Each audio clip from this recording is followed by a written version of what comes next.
أعوذ بالله من الشيطان الرجيم بسم الله الرحمن الرحيم সম্মানিত দ্বীনী ভাই ও বোনেরা ও আমার পর্দার আড়ালের মা ও বোনেরা, সকলেই কেমন আছেন?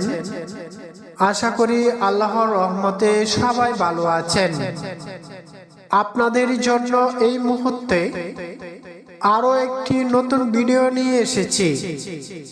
টাইটেল এবং থাম্বনেল এবং ভিডিওর স্ক্রিনে দেখতে পাচ্ছেন সূরা ফাতিহার আমল ও ফজিলত। পবিত্র কুরআনে ইরশাদ হয়েছে, সূরা ফাতিহা হলো সমস্ত কুরআনের মা জননী, এবং হাদিস শরীফে এসেছে